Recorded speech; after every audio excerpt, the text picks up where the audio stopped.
बच्चों, पाठ 18 नाखून क्यों बढ़ाते हैं, ये एक निबंध है बच्चों।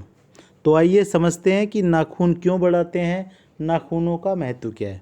बच्चों, जब मानव की उत्पत्ति हुई थी और वो आदि मानव कहलाता था, उस समय नाखून शिकार के काम आया करते थे। नाखून आदिम मानव के लिए, मनुष्य के लिए एक सुरक्षा कवच थे, जिनसे वो खुद की रक्षा भी करता था और शिकार भी करता था, ताकि उसके खाने का इंतज़ाम हो सके, भोजन की व्यवस्था हो सके। नाखूनों को हथियारों की तरह इस्तेमाल करता था आदि मानव। उसके बाद समय बदला और नाखूनों के हथियारों की जगह अब नए हथियारों ने ले ली।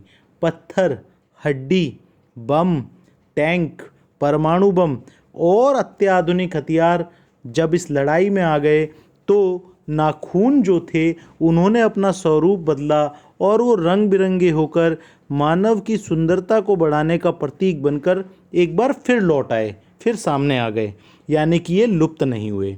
बच्चों, विज्ञान कहता है कि पहले मानवों की पूंछ हुआ करती थी, जो कि समय के साथ झड़ गई। हो सकता है कभी ये हमारे नाखून भी बढ़ना बंद हो जाएं, ये बढ़ना बंद कर दें, लेकिन आज तो ऐसा नहीं है, अभी तो ऐसा नहीं लगता। बच्चों, नाखून जो है वो हमारी पशुता को भी दिखाते हैं, पशुता का भी परिचायक हैं। बच्चों, आज समाज के अंदर जिस तरह का माहौल बनता जा रहा है, जिस तरह समाज के अंदर एक दूसरे को नुकसान पहुंचाया जा रहा है, तो हमारे अंदर के पशु को मारने की भी आवश्यकता है। और जब हम अपने अंदर के भीतर के इस पशु को मार पाएंगे, तो शायद नाखून बढ़ने भी बंद हो जाएं और हमें इनकी आवश्यकता ना पड़े। तो बच्चों, ये है चैप्टर नाखून क्यों बढ़ाते हैं। इसमें बच्चों नाखूनों के ऊपर बात की गई है और समाज के ऊपर एक तंज भी कसा गया है, यानी कि नाखून जो है पहले एक हथियार का काम करते थे, फिर हथियार बहुत खतरनाक तरीके से जब बनने लगे तो वो खूबसूरती बढ़ाने के काम आने लगे। और हो सकता है जैसे इंसानों की कभी पूंछ हुआ करती थी वो जड़ गई, तो शायद नाखून भी कभी बढ़ने बंद हो जाएं।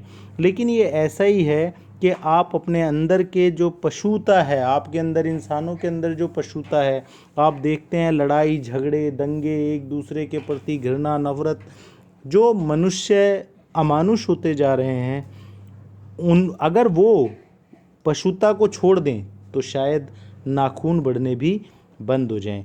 बच्चों, चैप्टर था नाखून क्यों बढ़ाते हैं। मिलते हैं अपनी अगली वीडियो में बच्चों, तब तक के लिए इंतज़ार करो।